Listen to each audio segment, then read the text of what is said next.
屏幕前的各位朋友，大家好，我是曾经一看书就犯困的小居。我今天想聊一下《卡片笔记写作法》这本书。大家先别走，我先想说一下我为什么想聊这本书的原因。我相信很多人肯定有听说过这本书，当然也有很多人看过这本书。在我第一遍看完这本书的时候，我发现其实书里面很多句子我还是没有弄懂。就比如我从导论里面迷惑的一个问题，直到我看完这本书还是没有明白这到底是什么意思。导论说呢，本书旨在告诉你如何将你的想法和发现高效地转化为令人信服的书面作品，并在此过程中建立起一个卡片和笔记宝库。但我最后还是不知道怎么去详细的去搭建一个卡片和笔记宝库啊，然后我书里面没有发现。那关于这个笔记法的始祖卢曼大大和他的著作，大家自行百度去吧，我这边就不多说了。那第二，然后我就开始全网搜索关于卡片笔记法的一个详细的操作。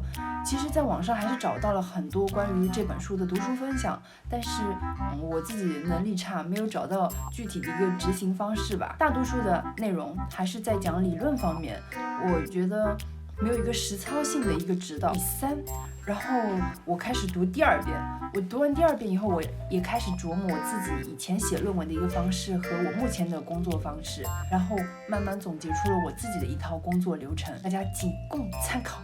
出发！错误示范。先说一下我自己曾经写论文的一个方式。首先呢，对于一篇3000字的论文来说，我会先定主题。这个主题通常是教授或者老师是在课上已经给了我们一些方向的。定完主题，我就会开始搜索相关的文献。一开始我大概会搜索10篇的样子，然后把它都下载下来。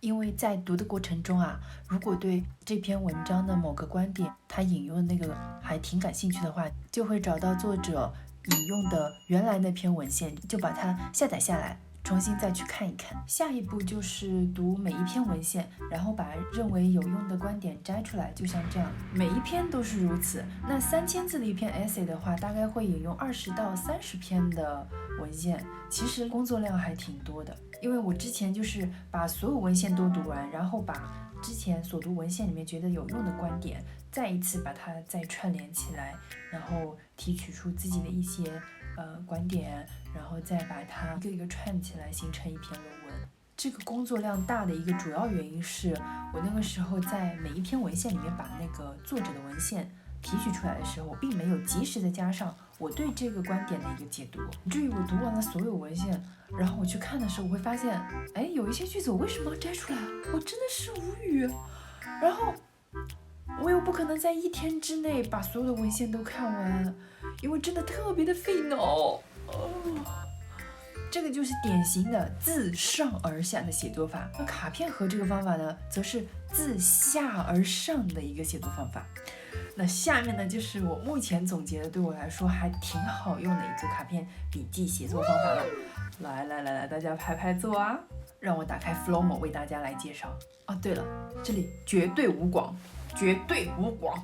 用 Flomo 为大家展示，是因为这个软件是匹配了卡片笔记写作法的原理所创造出来的一个 app。 在这本书的中文版最后一部分也能看到关于 Flomo 的介绍。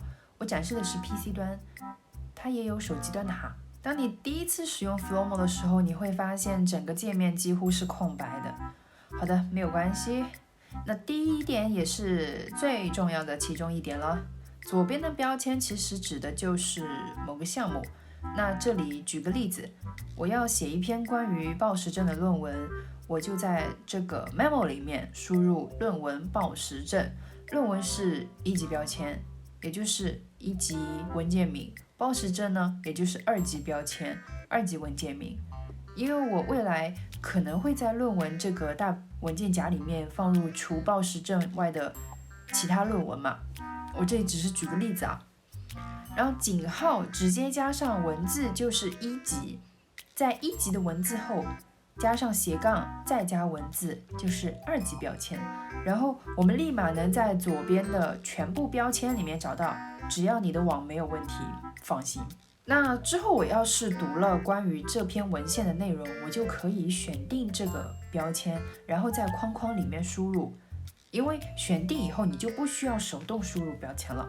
第3步，比如我读到了关于身材焦虑、饮食障碍、中外暴食对比这类的相关文献，而且我想要把它们单独作为观点来叙述，那就可以在暴食症下面创建标签了。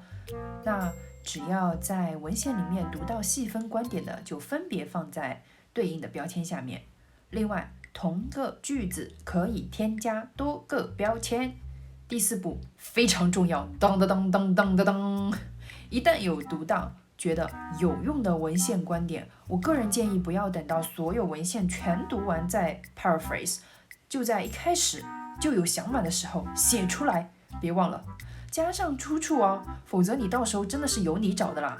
第5步，因为有了前几步的一个铺垫，其实你到这里已经很清晰了，再看看自己的每个论点论据，将其一个个串起来，得出结论，初步的论文就 OK 了。后面就是 essay 精修的故事了，今天在这里就不展开啦。如果大家还有什么问题的话，就在评论区见吧。如果大家问题很多的话，我就会多录一集为大家做解答。那今天俺小居就先走一步啦。